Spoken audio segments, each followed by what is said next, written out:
It is Wednesday, November 21st, 2018. It is 8 p.m. Pacific Standard Time, and so you know what time it is. It's time for a little bit of coin metal. And it was a very fun get your ass kicked at Jiu-Jitsu Wednesday.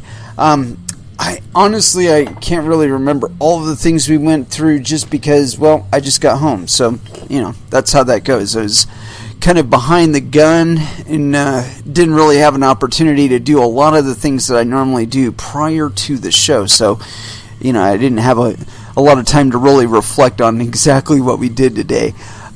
We were working some guillotine chokes, and I found one that I really like. And if I were to, spend a lot more time training it, I'd probably do okay with it.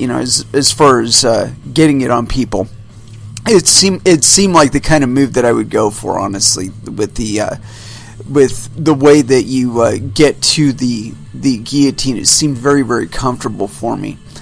But there was a part at the end that I wasn't quite getting right, where I had to secure my opponent from the outside with the leg, and I wasn't quite getting that around in that, and I was having a little trouble remembering to cup the chin, because it was a little bit different grip on the guillotine that I was normally used to. So, all told, I had a really good class, though. The last person that I sparred with is very, very good. He's one of those guys that, he's just getting good enough to where he can, hang back and wait for you to make the stupid error and just get you on it. And I managed to do some interesting moves to get out. Although he did submit me once. But it was funny because when we were first starting rolling, I negotiated him right into what would have been a really good arm triangle if I could have pushed his body a little bit further down and gotten that arm pinched and tied to his head. But yeah, an arm triangle you didn't get is just as good as one that you're just imagining that you would have had, right? But yeah, he was kind of taking it easy on me. I've seen him go a lot harder than he was on me, so it's not one of those things where I'm going to let my ego get away from me on it. But yeah, he was taking it easy on me. I still managed to almost get him in an arm triangle, and I did manage to negotiate all the way around to a good position that if I would have had a gift wrap on him, which I was pretty close to, I probably could have got him to that arm bar. Excuse me, because I got all the way around to behind him, and yeah, it's one of those moments of inspirato where I did something that even surprised me, and my opponent. Anyway, as far as what we're going to get into today, I haven't the slightest clue, but we've got a lot of new music today, so we've got that going for us. The crypto world's been a little bit rough out there still. The Bitcoin definitely taking a beating out there. I haven't checked the price in a while today, but I would imagine that it was a pretty tough day. Oh, there it is, 45.83. Yeah, it's up 1.48% against the U.S. dollar, but still, that's dirty. It's dirty. I wouldn't mind if it came down a bit more, honestly, because it seems to me that there's still a lot of people that would be better off if they were flipping burgers, talking shit in this space. And I even heard somebody talking shit about Verge. And just to do it, I checked with Verge Deb to see if there was anything to it. He's like, yeah, whatever. And then I checked the timing of the last time that there was any kind of issue with it. And I reflected back to that time, and there were several coins that had issues at one point. It seemed like there was a month there where everybody who had a GitHub account was getting their coins hacked in one way or another. It led me to believe that it was Microsoft, because Microsoft bought GitHub, and of course they would have enough talent laying around that if they put them on ways to kind of corrupt cryptocurrencies from the inside, from their GitHub repository, it wouldn't be all that difficult. So that's just one of those sneaking in the back of my brain kind of conspiracy theories. I don't have anything to substantiate it, but damn, it feels like it's probably true. Anyway, let's go ahead and throw down into some music. And like I said, I picked up quite a bit of new stuff. And I like doing that every once in a while, kind of give us new things to play here. Unfortunately, a lot of it isn't down where I was on the list. So I have to go all the way back up here. See if I can find the first one. Black Dolly no, that's not it. There's one in here that I definitely want to play something off of today. That was another thing. I bought the Book of Bad Decisions, and for whatever reason, it's not in my list here. And I think I might have been errant or something. I just didn't manage to sneak it in there yet. Anyway, we do have some dope, and I haven't played any dope on this show, and so that's what it's going to be. Survive by Dope. First Dance here on Coin Metal.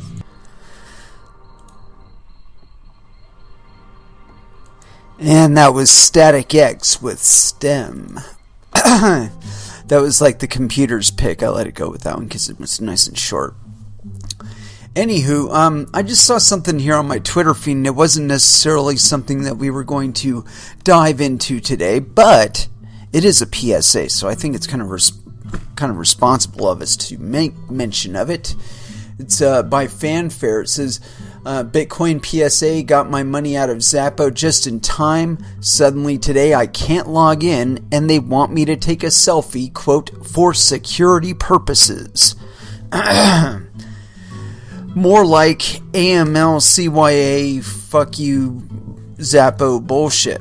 I've kind of held them in suspicion and whatnot. I figured they were going to go kind of shithole eventually, and so yeah, there you go. Zappa's going AML, KYC. Get your fucking money out now. Don't be TXing with them if you don't want your shit tracked and disclosed to your nearest federal entity. I swear, man, it does seem like there's this idea of containment at this moment, and there are a lot of entities out there that they've maintained such close association with their projects that they've developed, physical locations where they're located and all that, and they've got official headquarters and places where people can send subpoenas and officers with guns and shit, and I think that's one of the lessons that's going to be most stressed over the next year, is that the institutionals are already here, kids. You want some proof? They're trying to knock loose all of the services that serve you without serving them. Do you understand that? If it's got AML and it's KYC and all that other shit. As far as I'm concerned, regulation is meant to do one thing. It is meant to keep poor people poor and rich people rich. Because when you read into the legislation, you can find all kinds of little loopholes where the head of the NYDFS can just wave a magic wand and give somebody a bit license. It's completely under their discretion to do that. They can give them like a provisional license, and assuming they don't fuck up over the 6-month or 1 year probationary period that they put on it before they give them a full bit license, just to make the rest of the board of the NYDFS comfortable with sneaking this guy in, got some sort of assurance that he won't immediately blow all the money on coke and hookers in the first 2 months and leave you high and dry with no product or opportunity to get out with your money. And so, it's a silly game of control, and it's the one that's basically put us here. There would be no cryptocurrencies if the SEC, the CFTC, the FDIC, if they all weren't game to fuck all through the NYDFS or the Federal Reserve or any of that other bullshit. We keep finding out about shit like, I keep bringing it up at the LIBOR. That is so fucking important. There was manipulation on the LIBOR rate, the London Interbank overnight rate, interest rate, where they were rigging the interest rates, so they were raping some countries or some participants in some countries and playing fast and loose for their friends, giving their friends breaks and whatnot. And of course, you don't hear about the breaks. You just hear about the ones where, after 2 years, it's finally caught that, some $240 trillion was siphoned out of the economy via this whole scam. And we don't really talk about those very much because, really, if you thought about that while you were looking in the mirror, you'd be like, how the fuck am I why am I participating in this? This is fucking crazy. It's fucking crazy. When you disassociate value from where it's coming from, from its sources, you start to be able to play fast and loose with the ideas behind it. So I'll give you an example. Somebody was talking about quote unquote thinning the California forests for, to prevent wildfires and shit. First of all, I'm just going to say it right here. Forests burn. That's part of their life cycle. It's seed, sprout, grow, burn. Seed, sprout, grow, burn. And in the meantime, it's host for all kinds of other animals. It's food for all kinds of other animals and whatnot. And so that's its normal life cycle. That's what's supposed to happen. If bugs that eat on the wood, like termites or something like that, if they get too numerous, or like carpenter ants, if they get too numerous, or beetles, there are various beetles and whatnot, if they get too numerous, they create too much dead matter, too much underbrush that's dead, like branches and shit like that. And after a while, it gets concentrated and, it emits some pitch and whatnot, and then a shot of lightning, and the whole thing goes up, right? But that's what it's supposed to do, because then, when it burns, it kills off the excess of the ants, and it kills off the excess of the termites, and the beetles, and all the other shit that brought the forest into an unhealthy state. And so the Native Americans used to do controlled burns up here in the Pacific Northwest, where they would initiate a burn, like I think it was like every 2 or 3 years or whatnot, and that was just to keep the ticks and the ants and the all that other shit down to a minimal level. And it also produced a shit ton of forage for everything else, because there are literally trees that their seeds will not sprout unless they've been roasted like popcorn. So again, it's an indication that it's a part of the natural life cycle of the forest for it to burn like that. And also there's certain other organisms that will only grow in areas where there has been a burn. Like there's certain truffles that will only grow in burned forest. Now, of course, if it burns too intense, it kills the mycelium before it has an opportunity to actually grow into a fruit, but that's beside the point. It's not here or there. But the point is, that I was getting to is, like, they used forest fires as this big scare technique to talk us into quote-unquote thinning up here. And I don't know if it's just in this area or if it's like everywhere that they do this. It seems like it's kind of everywhere that they do this, where they'll take an area that they're quote-unquote thinning, and they'll estimate by the acreage, how much of it to actually cut down or to clear out. And they find a total acreage of that, right? So maybe it's 8% of an acre, and you got a 300 square acre plot that you're going to thin, quote unquote thin, right? So they figure out how much acreage that is, and then they go to that, and they take a plot of land that same size for the lot, and they moonscape it. They cut everything down, and then what's even better, where it gets really funny is They replant, but they don't replant the native trees. I mean, the hill would be better off if they did cut, right? They did the moonscape thing, but then torch the hill, right? So that there's at least enough of the seeds that are already on the ground will pop. They'll pop open and you'll get the natural trees back. But instead, they plant these really fast-growing GMO trees. And so instead of forest, now you got a tree farm. And, there's nothing that has any kind of like natural symbiotic relationship with these trees. And so basically you just like neutralize the forest and put up a tree stand. Might as well be growing Christmas trees there. But anyway, that's just one of those things, I'm hearing a lot of chatter about thinning the forests in California, and to stop all these forest fires.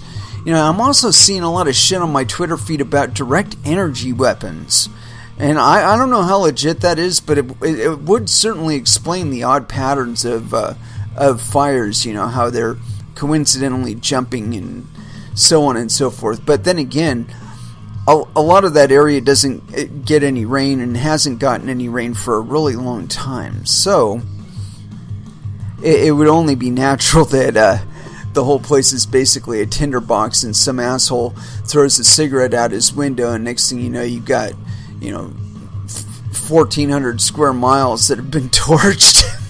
You kill about 76 people, and yeah.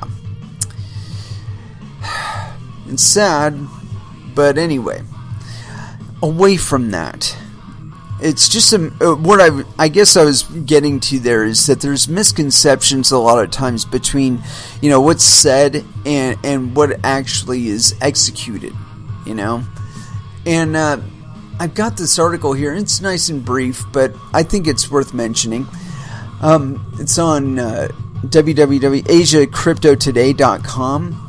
Chinese crypto mining FUD manipulation versus the real situation. And this is by Mia Tam. Clearly by the picture, no penis.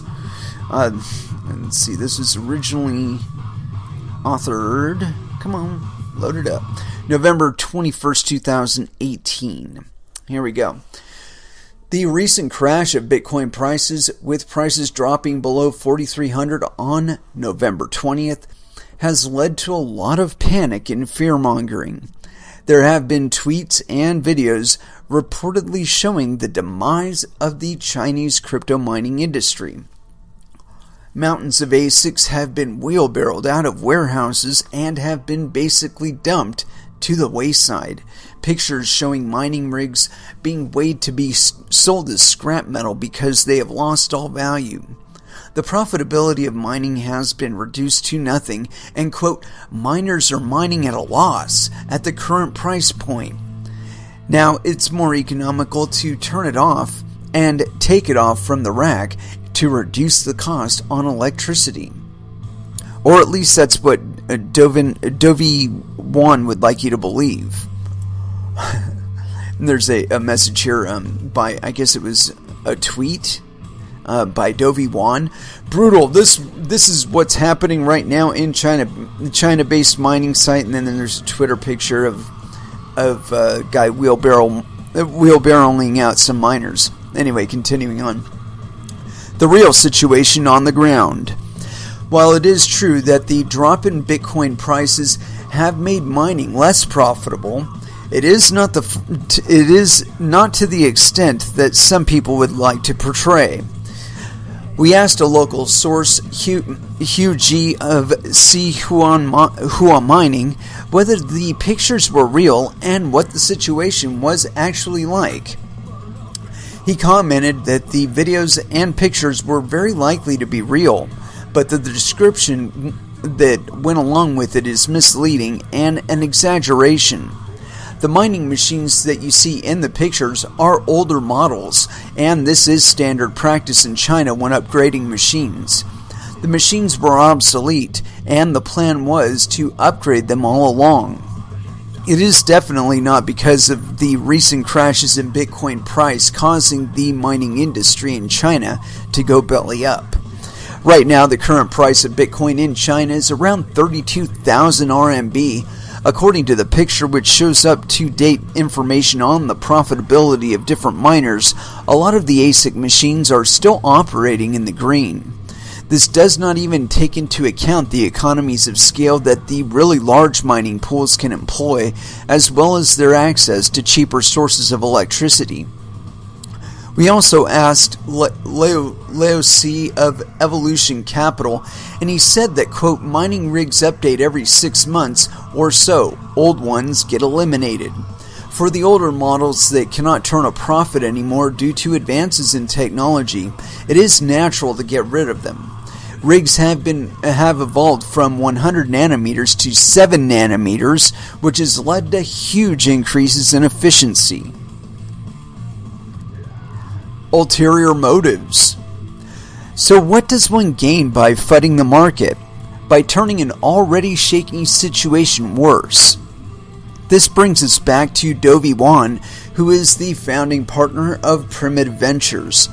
This is a long-term crypto asset investment fund. The focus here should be on the long term. Manipulation and adding more FUD to the fire to drive down current prices even more so that the fund can swoop in and pick up cheap BTC while it is pick up BTC while it is on the cheap. Kicking someone while she's down is definitely not the way to go about business. Instead, especially through these trying times, we should be focusing more on development and greater adoption, and not just trying to earn the next buck at the expense of everything else. Then this video was released on Chinese social media around 24 hours ago. This only depicts a hardware refresh, not actually the end of the world, as some would lead you to believe. Yes. Thank you, Mia Tam. Yeah, I think this is absolutely correct, that there has probably been a significant hardware rollover. And so, yeah, I mean, dude, jumping down from 100 nanometers to 7 nanometers, that's a vast efficiency gain right there. I mean, really, think about that. That's like the difference from your 2014 machine to the one that's sitting in front of your machine, sitting in front of you right now. Assuming, of course, you've upgraded since 2014, which many of you probably haven't. Anyway, so I've been talking about this quite a bit, that there's been a vast increase in the number of participants in the mining manufacturing area. You know, so like we've seen an increase in interest by like Samsung and a variety of quote-unquote, what's that word that everybody uses? Mainstream manufacturers getting into the game of making mining rigs. And this has been happening since 2015 due to people using CPUs and GPUs and then so on. But more importantly, I've been saying that this advancement from 100 nanometers down to 7 nanometers, it hasn't been happening just in cryptocurrency. That when they're designing these new architectures, when they're designing the 7 nanometer architecture, whatever firm is involved in setting up the dies for the that's weird. Setting up the stencils for the dies, they take note of what they're doing, right? If they're not involved in the actual design process themselves, they take note of what they're doing, and they evaluate it against other projects that they have, like so Global Foundries, okay? They make chips for everybody, right? But they take things that they learn from one to the other, and they're able to bring efficiency gains from one segment of their industry to others. You know, so they've got a department that's working on their manufacturing steps for the 7 nanometer for mining, right? Well, there's going to be bleed over into CPUs. There's going to be bleed over into RAM. There's going to be bleed over into GPUs. all of these things are going to see those efficiency gains, and have been seeing those efficiency gains since I would say around like 2013, 2014, when GPU mining became a thing. Because all of a sudden there's this increased demand for the higher end video cards, right? And so they jumped from the $200 to $2,000 range. And that pissed off a lot of gamers, I'm sure. But look at what it's done to the global economy. You know, it's like I've been watching the duration of time it takes to get money from one exchange to another to my bank account, right? And the first time I did it, it took almost 2 weeks. The next time I did it, it took about 7 days. The next time I did it, it took about, I want to say 3 or 4 days, roughly. And the last time I did it, it took 48 hours. You cannot tell me these people aren't using quote-unquote blockchain technology underneath all the skins. Because, I mean, it was like in my bank account, okay? That's due to improving trust and efficiency gains over time. I mean, because I'm talking about like a 2-year period that, you know, I've been paying attention to the duration of time it takes for that to cycle through. And, yeah. I think that it'll probably get even faster than that if I can neutralize at least one of the intermediaries in between. I'm sure it will hasten things. But yeah, so it's not the end of the world. Chinese mining, all those pictures you've seen on your Twitter feed and in your social media has not ended. The fucking government isn't kicking out miners. They're just upgrading their hardware.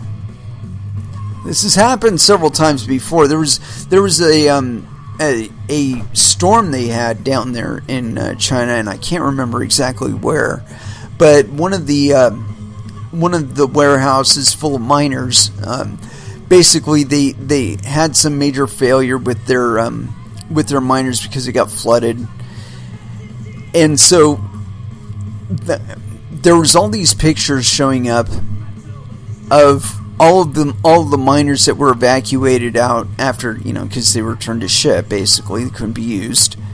And there was all this FUD, and it circulated like for about 2 or 3 months on my Twitter feed at least, where people were trying to attribute it to, like, you know, some major fuck up between the government and miners, that, you know, the government is hammering down on miners and they're not going to allow as much mining going on in their country or whatever.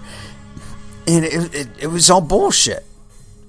You know, if anything, during that period, the fucking hash rate on the network went up. So there you go. And I expect this to continue, more fear-mongering and whatnot. But it's only because people can't compete on an even playing field. They need to FUD you, and they need to fuck with you, and they need to DOS you, and all that other shit, because they can't conceivably look at their own efficiencies and try to upgrade them there and compete with you there. And it's really sad. Anyway, well, I've got a few other articles here. No. Let's see here. That was kind of entertaining. No. Get rid of that. Get rid of that. What's this one? I didn't want to go into that one. Let's go back to here. Sorry, I'd be like far more prepared, but like I had some major glitches in my day, so. Ooh, that one looks kind of interesting. Huh. That's kind of interesting too. I don't know. We'll figure it out. Let me go ahead and get back into some music here, and then on the other side, I'll definitely have a bit more cohesive show to throw at you, man. Because, like I said, I spent like most of the day cleaning up for Thanksgiving. You know, trying to prep the house for the family visit, as rare as they are. You know. But yeah, and so I really didn't have an opportunity to go through my Twitter feed and find some good shit, because I know it's out there. Anyway, let's go ahead and throw into some Meshuggah. And as far as what song, Glints Collide. It's got to be. It's been forever since I played it. So here it is. Meshuggah off of Nothing. Glints Collide.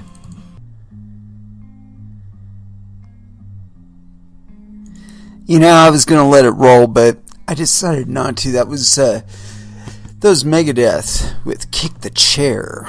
That's one of those I heard on Pandora, and I'm like, oh fuck, that's one of those albums that I don't have yet. Gonna have to rectify that issue. And so I did so very quickly.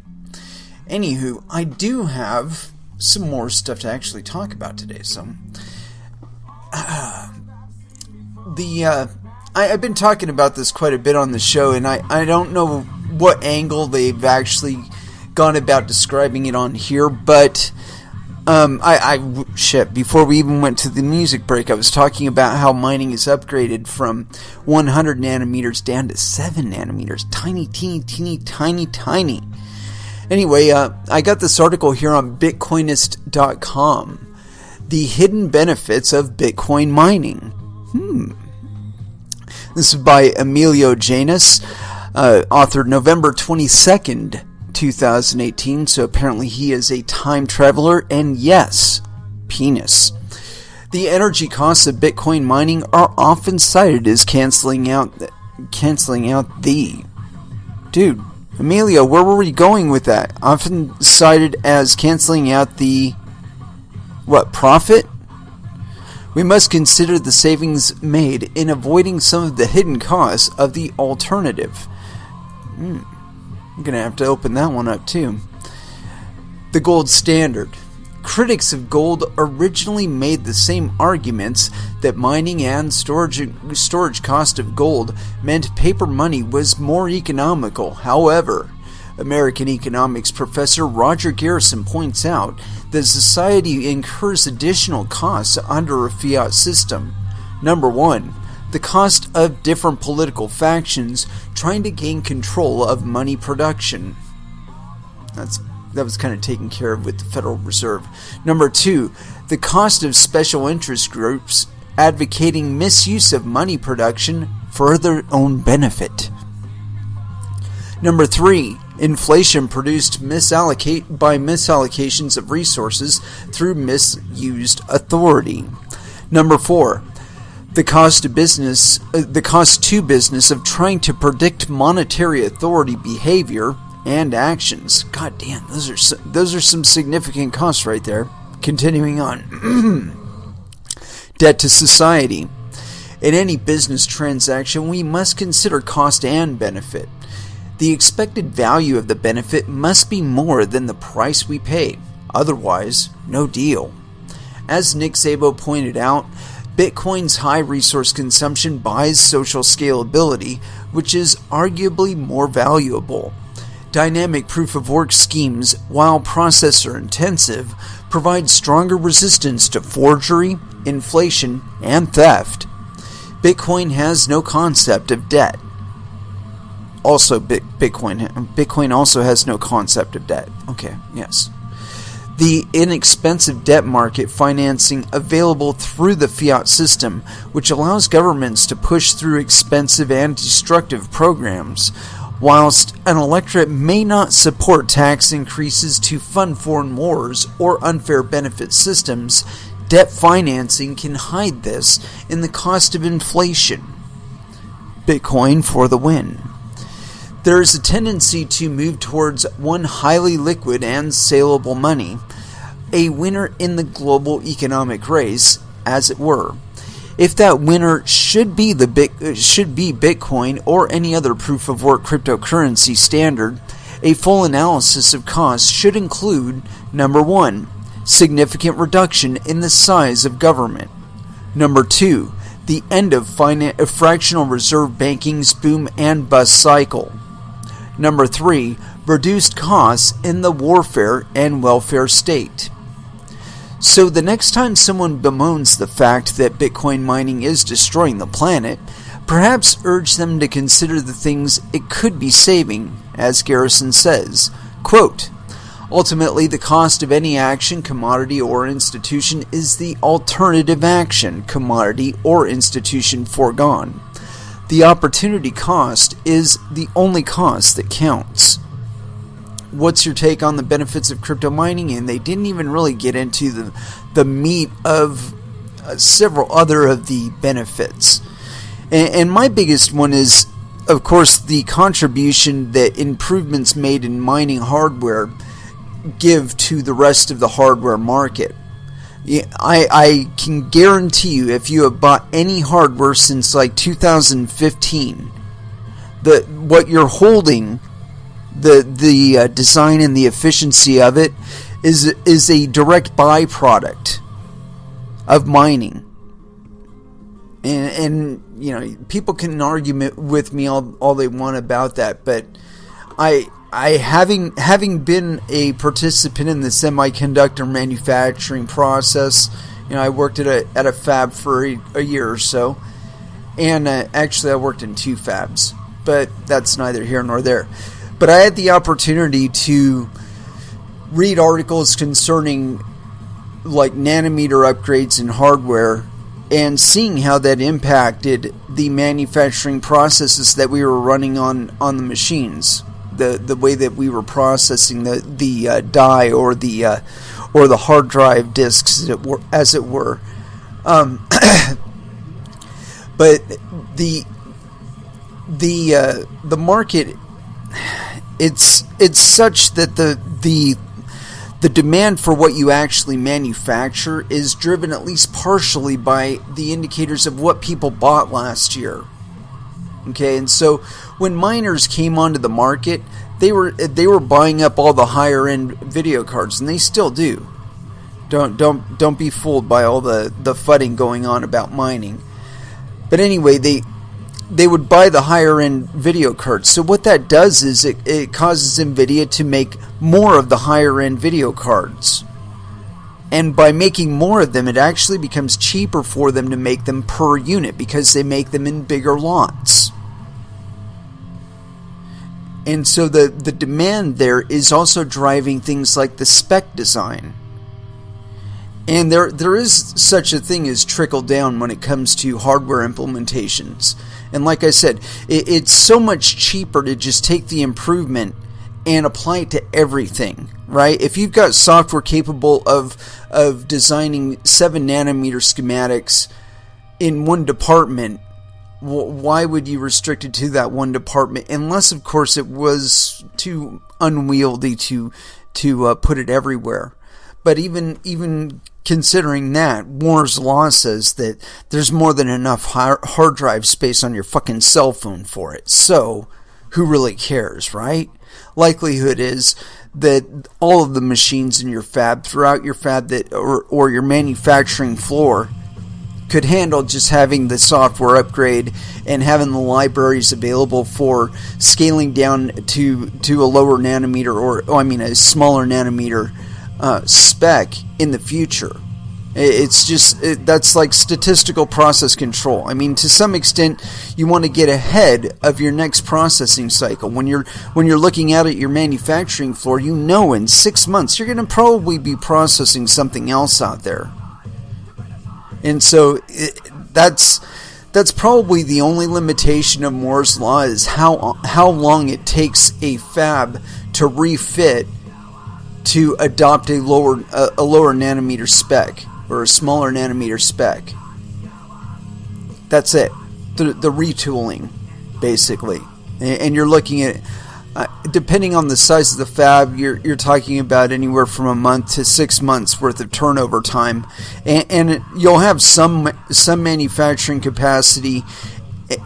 Basically, you'll stagger it. You'll start it at the ass end and move it forward, and so you'll be rinsing from one line to another. And in a fab with like 153 processing steps, it'll take it a month or two to get through that. You know, I don't know. It depends on the manufacturers. The place that I was working, it took about that long, and I only know that because I was watching things like. I worked in the test department, so I was like way down at the end of the line, right? And so I got to see the product after it had been through about 146 process steps up above in the upper fab. And we had this one period where it was unseasonably cold for the area. And it caused the passivation layer on the wafers to get really, really, really, really thick. Well, it took about, I want to say about 2 weeks for that product to actually get down to where I was. And I know that because shortly after it was really cold, it warmed up, right? And so the the thickness of the passivation layer was from the processing steps up above. Anyway, point being that takes time. It takes time to upgrade the software, upgrade the hardware. And so, like I said, you're looking at about a 6-month interval between one iteration upgrade to another.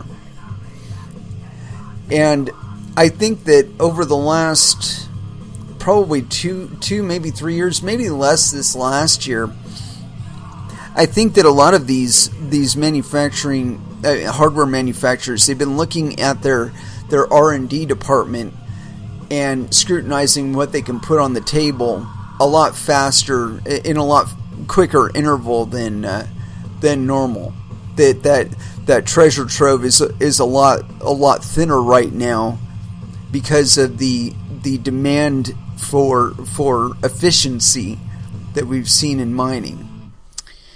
And anyway, I got this follow-up article from that previous one. Let's see how old it was. 1120. It's not too old. This is on the Mises Institute, Austrian Economics, Freedom and Peace, being the subtitle there. And we're going to go for it because it was authored on 11/20 of 2018 by Stefan Lavera. So yes, penis. True costs and unseen benefits of Bitcoin mining. Mainstream opinion writers have opined that Bitcoin mining is too energy intensive. They say it contributes to climate change, or that it simply takes more energy than a monetary system is justified in taking, and is a, quote, potentially catastrophic energy guzzler. Bitcoin and other cryptocurrencies are often admittedly energy intensive in the computing involved. After all, cryptocurrencies in part have value to owners because they are scarce, and there is a cost involved in producing them. This cost, however, has been pointed out by critics of cryptos as evidence of a lack of true value for the currencies. Similar arguments by critics of gold were made decades ago. They claimed that a fiat/paper money standard was more economical than gold, which needed to be physically mined and stored. These changes, however, were confronted by Roger Garrison in, quote, the costs of a gold standard. Garrison writes, quote, comparing the resource costs of gold and the resource cost of paper does not settle the issue. Garrison notes additional costs society incurs under the paper standard. Number one, the costs imposed on society by different political factions attempting to gain control of the printing press. 2. Costs imposed by special interest groups who persuade controllers of the printing press to misuse the authority to print more money for the benefit of special interests. Number 3. Inflation-induced misallocations of resources as a result of misused monetary authority. And 4. Costs incurred by businessmen in their attempts to predict what the monetary authority will do in the future. Why is it necessary for Bitcoin to use such energy-intensive computing? Nick Szabo answers this question in Money, Blockchains, and Social Scalability by pointing out that Bitcoin's high resource consumption buys something even more valuable, social scalability. Bitcoin's computationally costly design gives stronger resistance to forgery, inflation, and theft. This is due to the difficulty of production and also easy to verify dynamic of proof-of-work schemes. Additional costs borne by society under government fiat money and the resulting inflation arguably must be taken into account when comparing the monetary standards. For example, consider the dramatically cheaper debt market financing available to governments in a fiat monetary order. The debt financing in turn enables many extremely costly and destructive programs such as the warfare and welfare state. These government programs would otherwise require increased explicit taxation of taxpayers, which is more difficult for a politician to campaign for relative to the hidden costs of inflation. Could a similar argument be applied to gold or cryptocurrencies? Perhaps, but then society would have to contend with the risks of gold centralization, confiscation, and or co-opting by the government, which has historically been a bad bet. In terms of other cryptocurrencies, it would be recognized that thanks to Carl Menninger's On the Origin of Money, there's a tendency towards one highly liquid and saleable money. Thus, a person wishing to speculate on gold or a cryptocurrency would have to believe that it could come to win in a marketplace for money. Not necessarily. Just be good enough to actually convey the monetary value is like the standard here. The future is uncertain, and we do not know if Bitcoin or other cryptos, quote, win in the global market for money. However, if a hypothetical Bitcoin, for example Standard, should come to pass, a more holistic consideration of Bitcoin mining's cost and unforeseen benefits would include dramatic restriction in the size of government, the end of fractional reserve banking, no, not necessarily, fractional reserve banking induced boom and bust cycle and consequent loss in economic output, and reduction in the welfare and warfare state. As Garrison writes, quote, ultimately the cost of any action, commodity, or institution is the alternative action, commodity, or institution foregone. The opportunity cost is the only cost that counts. Yeah, I agree with that sentiment. Let's see.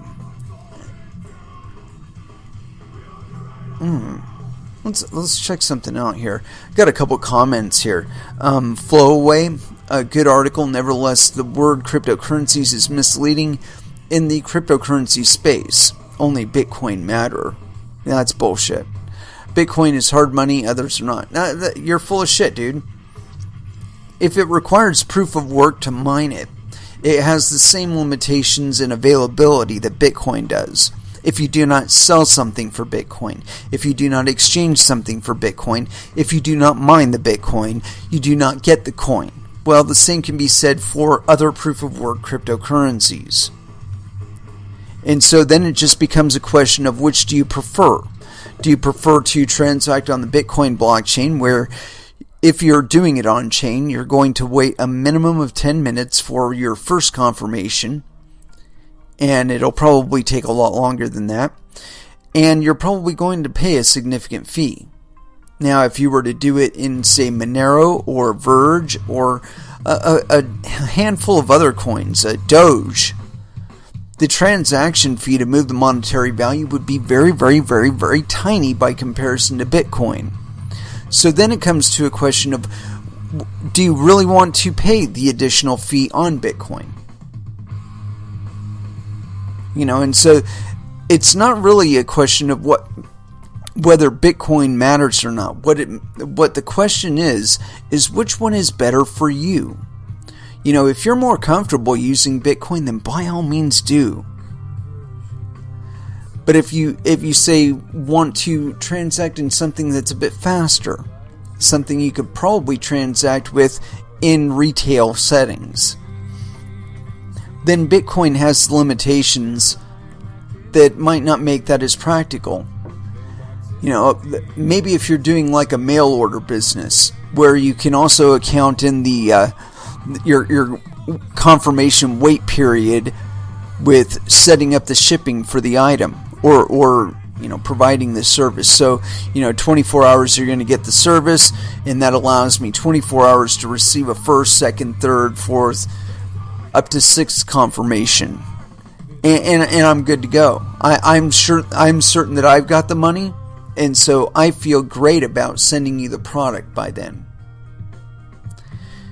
See, I don't need a 30-second confirmation for that kind of setting. However, like I said, if I'm in a retail setting, I want a faster confirmation time. I want to get that person off and back to doing whatever the fuck they were going to be doing other than transacting with me.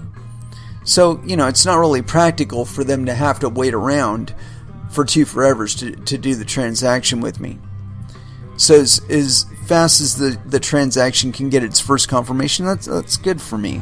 There have been certain options available for like Bitcoin and Bitcoin Cash that kind of speed that up, but quote unquote on chain. When I did my last Bitcoin Cash transaction, I did it before the splitting. But I was able to watch the transaction within, I want to say 5 or 6 seconds. I was able to find it up on CoinShare and monitor it for its first confirmation. And it did take a little bit longer than 10 minutes, I will say that. But it did confirm relatively quickly, and most certainly quicker than it would have on the Bitcoin network. So really, then it becomes a question of which one is better for you. Ultimately, self-interest is the key here. I mean, if it doesn't work well for you, then you need to use something else that is good for your particular use case, or at least better. Because we're trying to use the best technology for ourselves. We're trying to leverage the technology that's available to advantage ourselves, to reduce our costs, to lower our overhead. And if you can do that without needing to have a whole shit ton of infrastructure on your end, why wouldn't you? If you don't have to involve a whole bunch of third parties, why would you? I was just having this conversation on Twitter with somebody. I said, people drive to work all the time. The masses drive themselves to work all the time. If you can drive a motor vehicle, an automobile, if you can drive one, you can set up a miner. There's really way more technical proficiency required in driving your vehicle than there is setting up a miner and letting it loose. And I'm kind of disappointed that so many of the talking heads, they talk about how, this is so difficult to understand. No, it's not. It is not any more difficult to understand than when you put the key in the ignition and you turn it. If you understand how that process works, you can set up a miner. And not everybody's going to want to mine. But I can tell you this. Way more fucking people than are mining need to be mining. There's been this narrowing down of interest. And it really does start with the hashing power. Because no hashing power, no network. No hashing power, no mining. No mining, no blocks, no block reward, no Bitcoin. That's how that whole process works. There is work involved. and if you're not doing it, somebody else is. Why should they be the ones that get all the reward for it? Why can't you get yourself into it? That's the question. Anyway, let's go ahead and throw back down into some music. And you know what? I have not been playing enough body count. There's a need for it. And so here it is. The Ski Mask Way, here on Coin Metal.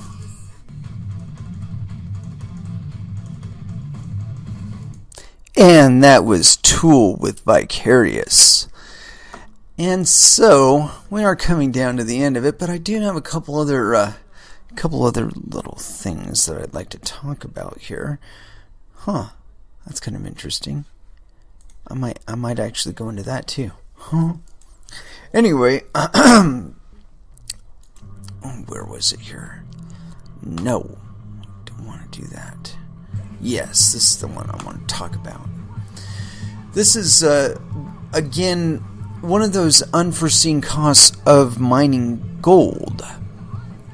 And I find it kind of ironic, really, because Venezuela has been having some issues with regard to their currency and all the shit going on there. And Maduro, one of the promises he made concerning the cryptocurrency known as the Petro was that it would be supported by a, quote, basket of commodities, one amongst them being gold, Venezuela's gold reserves.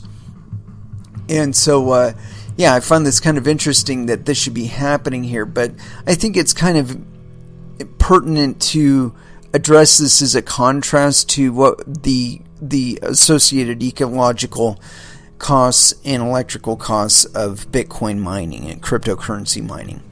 And so here it is. This is on mining.com. Illegal gold mining spikes in Venezuela as locals struggle to survive. This is by Cecilia Jamasmi,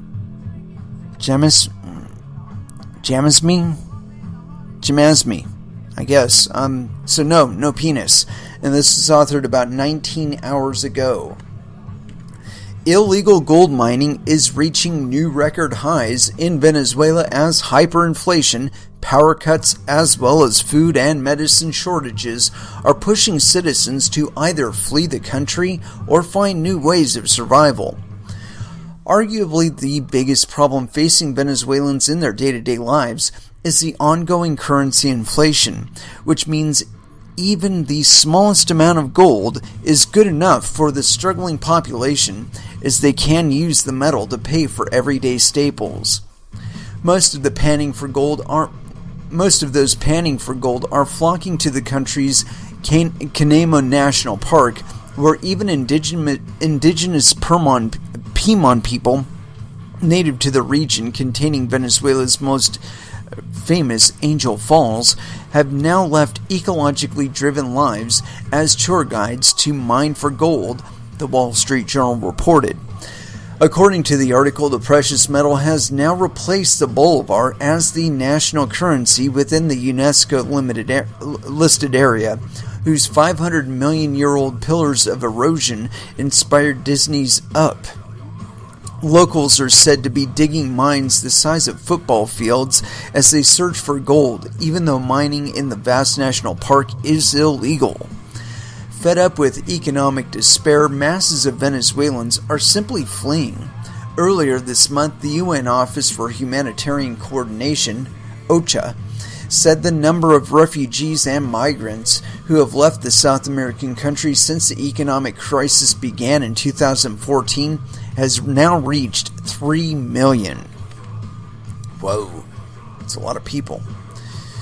So they're illegally mining now that their local economy or their national economy is collapsing under the misspent monies of the Venezuelan government. And I don't expect that situation is going to improve anytime soon. And it's one of those places where cryptocurrencies could really be helping them. You know, rather than tearing up their national forests and their heritage basically for gold, they could be mining for cryptocurrencies and saving their forests. But yeah, so illegal mining for gold.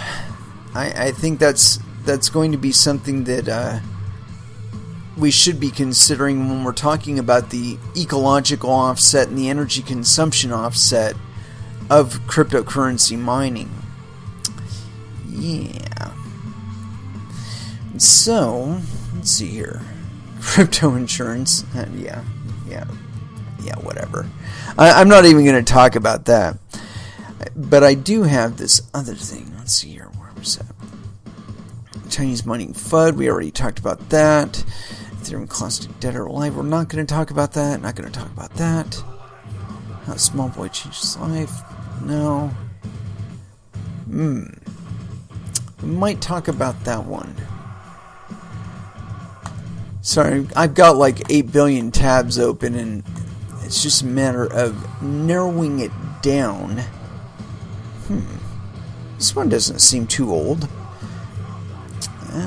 We probably should have covered it on the 19th, but we're here today, so let's do it.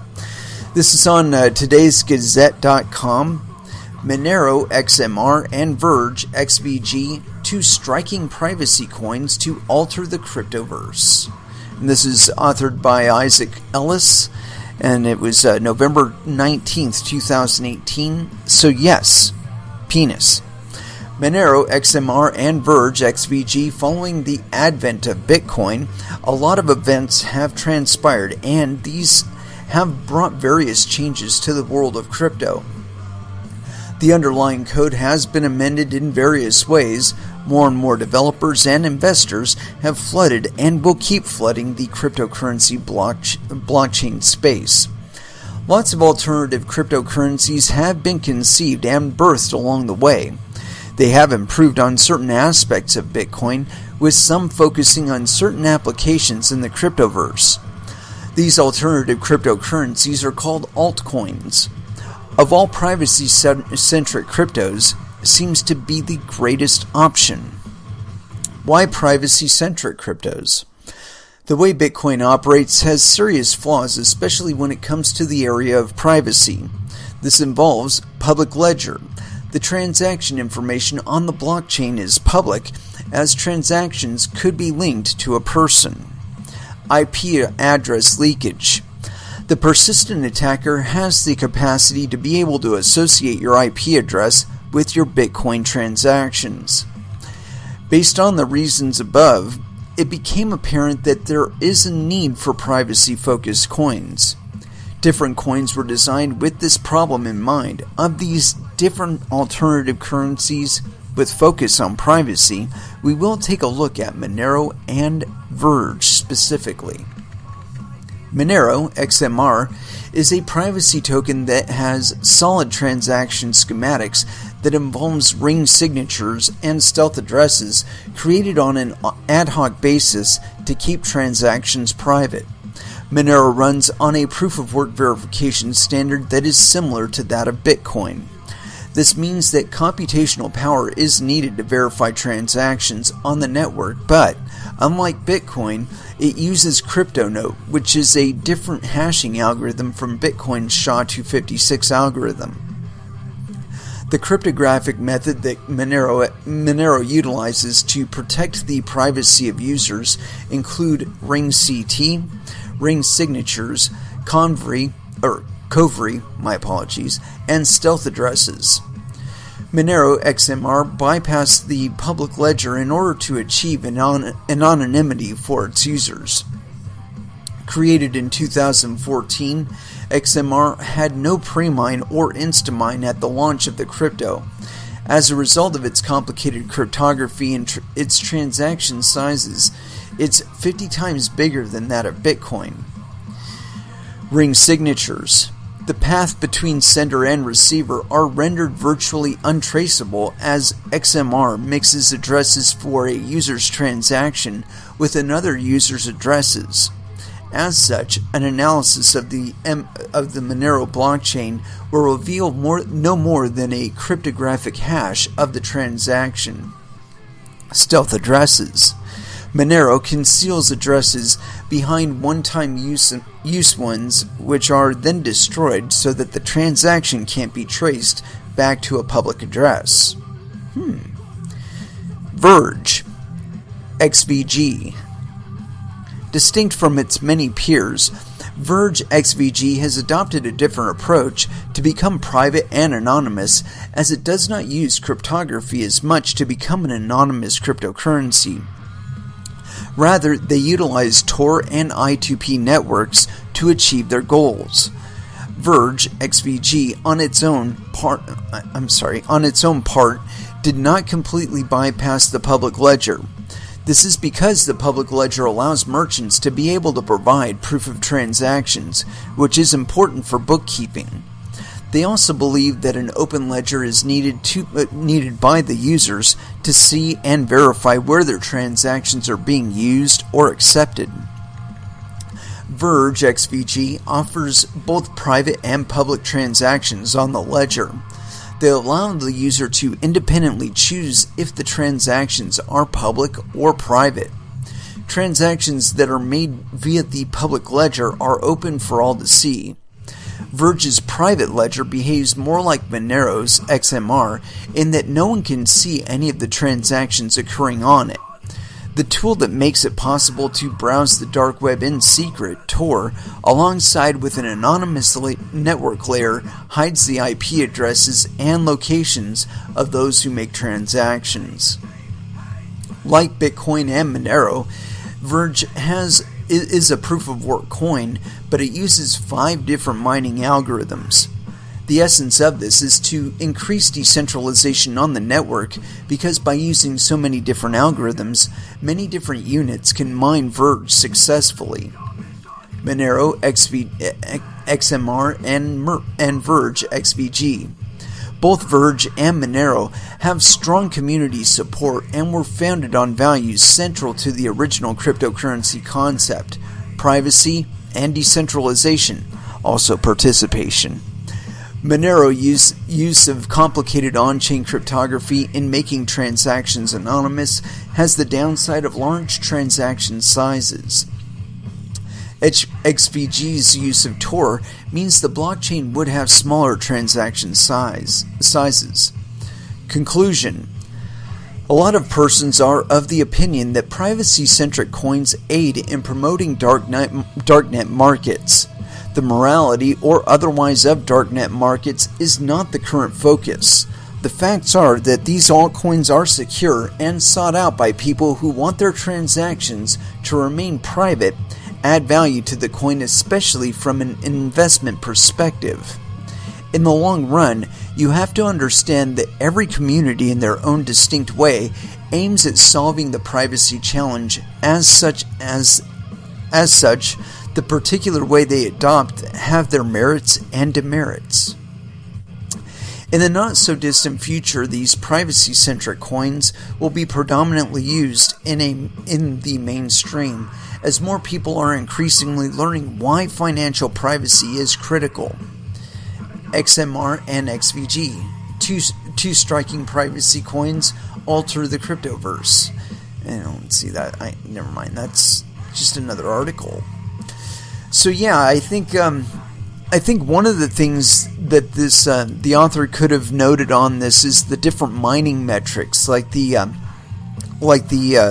duration of a block, like a block, so from one confirmation to the next, the confirm time. I think that's an important metric that is really undermentioned when it comes to cryptocurrencies.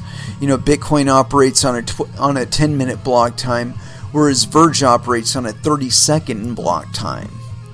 And so when you think about it that way, in the same time that Bitcoin could mine one megabyte block, Verge mines 21 megabyte blocks, or is capable of mining 21 megabyte blocks. So that's 20 times the capacity that Bitcoin has. And something that a lot of people don't really mention about cryptocurrencies. And like I said, I think that's really valuable when determining which one you want to mine. And also the market utility. I think that's one of the focuses that a lot of people have been kind of leaving up to third-party providers rather than seeking to increase on a user-by-user basis, retailer-by-retailer basis. And I think over the longer term, we're going to see more of that, though. Instead of trying to shift on to third-party payment providers, that people are actually going to be focusing on the primary efficiency gains that can be achieved with cryptocurrencies. And that's through limiting the number of third-party intermediaries that we have to rely on in order to facilitate our digital transactions. And I was talking to somebody on Twitter during the time that I was doing the show, and I mentioned one of the ideas that I had a long time ago was something like an Xbox, that you could insert mining modules in.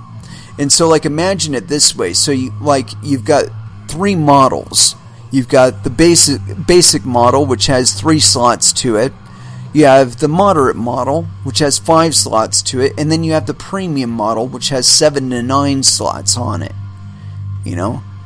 And maybe you can interconnect them so that you can merge mine across them, or whatever, or you can dedicate each miner from each slot into a different coin. So say you want to mine Bitcoin with 3 of them, and mine you got a moderate model, so you got a basic model of 5, right? It's got its own internal miner, so you don't actually need additional miners filling the slots for it to be just a base model, right? But it's extensible to 5, right? And so you got 3 that you're mining Bitcoin on, and then you're mining Monero with one, and you're mining Verge with the other, right? All from one unit. That's the kind of idea I have for the growth of mining and how it really should be expanding. I think if you are capable of driving a motor vehicle to work, you are more than capable of setting up a miner for yourself. You are more than capable of evaluating each currency and determining which one is most efficient and best for your use cases. And so I don't see any reason why there is all this talk of the technical difficulty for getting people into cryptocurrencies. If you want people into cryptocurrencies, you have to present them with incentives that drive their use of cryptocurrencies. And I believe that the best incentive out there is the cryptocurrency itself. And so the focus should be, in my mind at least, on increasing the adoption of mining. Increase the size of the network, increase the stream of users by facilitating their profitability in mining. And with regard to Bitcoin, I believe that can be achieved through increasing the block size. And one other thing about the increases of mining, I think that the third stage of evolution with regard to mining will be the miners themselves increasing the efficiencies of their local networks and also their electricity grids. If you could, as a miner, dedicate a small amount of your earnings to improving the electrical grid of your locality so that you can actually get your blocks to the rest of the network faster and all that other stuff, because you can afford to have more miners because the electricity is lower in cost, so on and so forth. That you would be seeking to do things like maybe add solar panels to your house, or outside of your house. Maybe you have enough property that you could host solar panels on, or a small wind farm, or something to that effect that would increase the amount of electricity available in your locality. This is the third evolution of mining that I'm talking about, and I do foresee it as a probability on the horizon, because I do see that there is also a souring associated with all of the trade-offs that people are talking about making with regard to cryptocurrencies. Like transacting off-chain and so on and so forth. There's a lot of disincentives there, a lot of trade-offs that a lot of people aren't really comfortable with making. And so that's why I see the increase in mining as being a solid way out for everybody. It increases decentralization, also increases the security of the network. And that is very important, especially if we're talking about onboarding a significant number of people into this space. And so it is with that I'd like to close out this episode. Thank you very much for listening. I certainly do appreciate the support. We will be back again on Friday at 8 p.m. Pacific Standard Time. And so until then, I want y'all to trade safe. Do your homework. And watch out for your own bunghole, because nobody else is going to do it for you. Thank you again for listening, and y'all have an excellent evening. As far as our last dance, which should it be? Well, I keep calling y'all to get the fuck in the game, and so here it is. The Toxic Waltz, here on Coin Metal Last Dance. Y'all have an excellent evening.